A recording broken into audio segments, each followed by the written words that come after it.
madhambi yanayofanyika ndani ya serikali. Kwa mfano nchi hii, mikataba yote inayohusu rasilimali za taifa inatakiwa kupelekwa bungeni.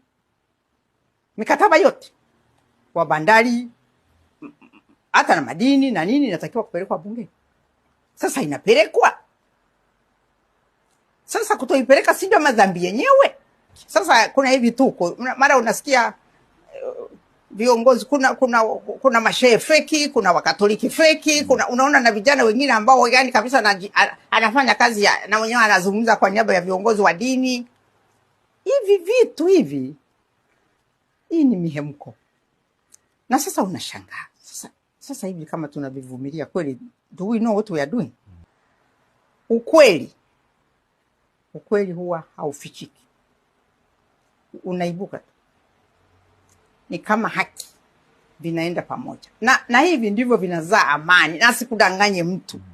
Pasipo haki, pasipo ukweli, hapawezi kuwa na amani. Panaweza kuwa na hofu. Sasa hofu ndio inafanya watu wanakuwa na hasira. Hofu ndio inafanya inakuwa vigumu kuleta taifa pamoja.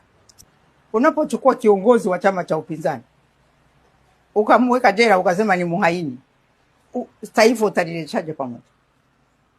Ninavyoona mimi. Kwa hiyo lazima tujitafakari, tutafute ushauri. Kuleta taifa pamoja ni muhimu sana. Na wengi wanataka katiba mpya. Zamani tulikuwepo na sheria inaitwa Preventive Detention Act. Mtu ambaye ana mawazo tofauti alikuwa anafungwa. Preventive Detention Act. Kwa hiyo wewe ukiwa na msimamo tofauti na ule uliowekwa, unakwenda kufungwa, hakuna kupelekwa mahakamani, unakaa kule mpaka watu watakapojisikia kwamba sasa wewe sio tishio. Sasa tunatoka huko. Na ninyi vijana sio kosa lenu, maana haya mambo pia hayafundishwi shuleni. Nchi hii wakafuta kipindi cha elimu ya siasa, civics. Mimi nikiwa sekondari tulikuwa tunajifunza utawala ukoje, demokrasia ikoje, hivi vyote viliondolewa mashuleni. Kwa hiyo tunatoka mbali. Kwa nini viliondolewa? Viliondolewa kwa sababu watawala au viongozi waliona kwamba ni tishio. Yaani unajua watu wanachukua visingizio vya kuligawa taifa. Kwa hiyo watu wakiwa na elimu wanaigawa taifa. Yaani mimi nikiwa wewe tukitofautiana mtizamo. Kwa mfano hili swala tumezungumza swala dhahabu.